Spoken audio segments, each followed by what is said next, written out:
உங்க வீட்டுல ஜாதி மாதிரி திருமணம் செய்து விட்டா என்ன செய்வீங்க? அதாவது 200 விழுக்காடு என் குடும்பத்துல அப்படி நடக்கிறதுக்கு வாய்ப்பு இல்ல. ஒருவேளை நடந்துச்சுன்னா எல்லா விதத்திலையும் ஒதுக்கி வைப்பாங்க. ஐயோ அட தற்குறி நாயங்களா. ஒரு தகப்பனாவோ அண்ணனாவோ நாங்களாம் என்ன பண்ணோம் அப்படின்னா மொட்டை அடிச்சு அந்த கருமாதி விசேஷம் இருக்குல்ல, கருமாதி விசேஷம் சொல்லுவாங்கல்ல, அதை முடிச்சிருவோம். காமராஜர் அந்த காலத்துல திட்டம் போட்டு ஸ்கூல் ஆரம்பிச்சாரு. அப்படியும் இந்த மாதிரி தற்குறி படிக்காம சொல்லுவாங்க. அதையும் மீறி மன வேதனைனா அந்த 2 முன்னாடி எங்க உயிரை மாச்சிக்கிடுவோம். மானம் இழந்தாலே வாழ தெரியும். முட்டா பயில சார், அவங்க எல்லாம் அறிவியட்ட பயில சார். உங்க வீட்டுல உங்க பொண்ணு யாராவது திருமணம் பண்ணிட்டாங்க அப்படின்னா நீங்க உங்க உயிரை மாச்சிப்பீங்க, அதுக்கு மேல அவங்க கருமாதி பண்ணிடுவீங்க. அடி முட்டாள் கேள்விப்பட்டிருக்கேன், ஆனா தடி முட்டாளை இப்பதான் பாக்குறேன்.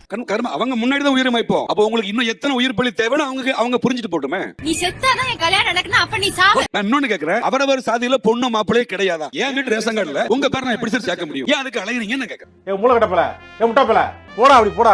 சாதி மாறி திருமணம் பண்ண மாட்டேன்னு சொல்லி தாய் சொல்றாங்க. ஒரு சின்ன சம்பவம் இங்க சொல்றேன். இந்த ஒரு டைட்டில்லையே தாய் மகளது நிகழ்ச்சியில 2 பேரும் பிரிஞ்சு உட்கார்ந்துருக்காங்க பாருங்க சார். பாயிண்ட் இதுக்கு தான் நீங்க பஞ்சாயத்துக்கு வேணுங்கிறது. தாய் மக பிரிஞ்சுலாம் உட்கார்ந்துல சார், வீட்ல நாங்க நல்லா ஒண்ணாதான் இருக்கிறோம். ஓகேங்களா? கண்டிப்பா. இப்போ இல்ல நாங்க வீட்ல எல்லாம் ஒண்ணாதான் இருக்கிறோம். நடிப்பு என்னடா முட்டாத்தனமா பேசிக்கிட்டு இருக்க முட்டா பயல.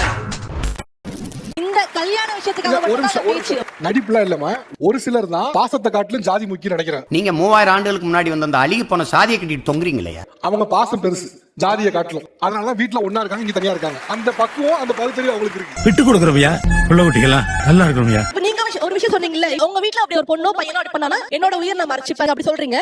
இருக்கிறத விட அதோட முட்டாள்தனம் வேற எதுவுமே இல்ல. 400 பெரியார் வந்தாலும் முடியாதுடா. எதுக்கு உங்களை திருத்துறதுக்கே. இந்த இப்ப நீங்க பேசுனதே ரொம்ப வஸ்தான திங் தான். அதுதான் நான் வருத்தப்பட மாட்டேங்க. நான் இதுக்கெல்லாம் நான் ஃபீல் பண்ணிக்கவே மாட்டேன். நான் வந்து கோவமா பேசுறேன் அப்படிலாம் இல்ல. நான் நீங்க பேச அக்செப்ட் பண்ணவே முடியல. அப்படி வந்து ஒரு பேரண்ட் நினைச்சாலும் இங்க இருக்க யாராலுமே கல்யாணம் பண்ணிக்க முடியாது சார். பண்ண கூடாதுன்னு தான் சொல்றேன். தாமு இந்த நாய் எங்க இருந்து போக சொல்லி இல்ல வெட்டு குத்தாய் போடு. உனக்கு இல்ல உயிரை மாச்சிக்கிடுவாங்கிறது முட்டாள்தனம்னா ஓபனா அவங்களை ஹர்ட் பண்ற மாதிரி இருக்கலாம். அறியாமைன்றது சரியான வார்த்தையா இருக்கும் சார். நீங்க அறியாமையில இருந்து என்னைக்கு வெளிய வரீங்களோ அன்னைக்கு அந்த சேர்ல இருந்து நீங்க வந்து வர மாட்டோங்க. அதெல்லாம் கன்றி பொருட்டுங்க. இதெல்லாம் என்ன சொன்னாலும் திருந்தாது. நாங்க வர மாட்டோம். எங்களுடைய தாய் தந்தையருடைய உயிர் பலிகள் நடந்துகிட்டே இருக்கும். நீங்க சந்தோஷமா வாழணும்னு வாழ்ந்துக்கோங்க. வாய் பிரியா இருந்தா வாயில வந்தது எல்லாமே பேசுவ நீ.